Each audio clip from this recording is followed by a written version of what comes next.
इन दिनों गौतम अडानी का मुद्दा गरमाया हुआ है। मामला सामने आने के बाद से सरकार के अंदर भी हलचल है। अमेरिकी फर्म हिंडनबर्ग की रिपोर्ट से अडानी ग्रुप के शेयरों में आई भारी गिरावट के बाद विपक्ष ने संसद में मुद्दा उठाया और अब वित्त मंत्री निर्मला सीतारमण ने इस मामले पर बड़ा बयान दिया है। उन्होंने कहा कि इससे भारत की स्थिति किसी भी तरह से प्रभावित नहीं हुई है। No, I don't think. Otherwise, how did a foreign exchange reserve grow? Was it 8 billion in the recent last 2 days? The foreign exchange reserve in the last 2 days has gone up by 8 billion. So our macroeconomic fundamentals or our economy's image, none of which has been affected. Yes, FPOs come in, FIS come out, get out. These fluctuations are there in every market. इसके अलावा अडानी के मुद्दे पर निर्मला सीतारमण ने आगे कहा कि सरकार के नियामक अपना काम कर रहे हैं। रिजर्व बैंक अपना बयान जारी कर चुका है और सेबी इस मामले पर नजर बनाए हुए है। It will be the regulators will do their job. You've had the Reserve Bank comment on it yesterday. And prior to that, not regulators, but the banks and the LIC have themselves come out to say what their level of exposure is.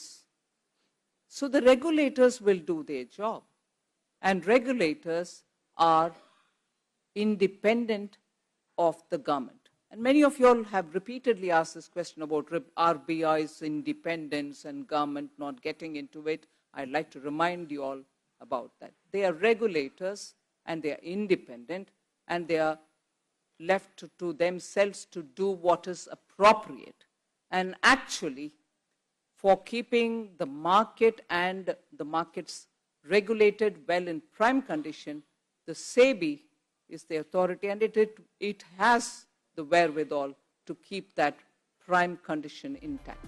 दरअसल Adani group ने Adani enterprises के 20,000 करोड़ रुपए के follow on public offer यानी FPO को बुधवार वापस ले लिया था।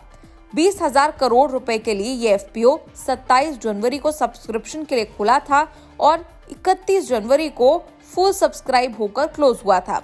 इससे भी बाजार में काफी उथल पुथल देखने को मिली।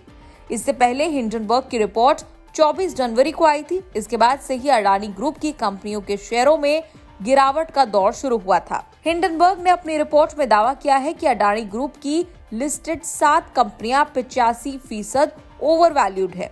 रिपोर्ट में यह भी दावा किया गया कि अडानी समूह दशकों से स्टॉक हेरफेर और मनी लॉन्ड्रिंग में लगा हुआ है। इसे अडानी ग्रुप की तरफ से निराधार करार दिया गया था।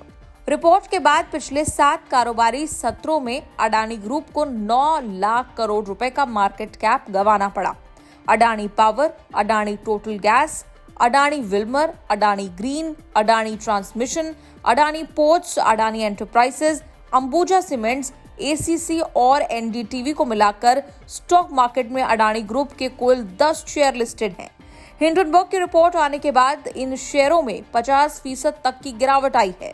इतना ही नहीं, टॉप अमीरों की लिस्ट से भी अडानी तेजी से फिसले और दुनिया के सबसे अमीरों की टॉप 20 लिस्ट से भी बाहर हो गए।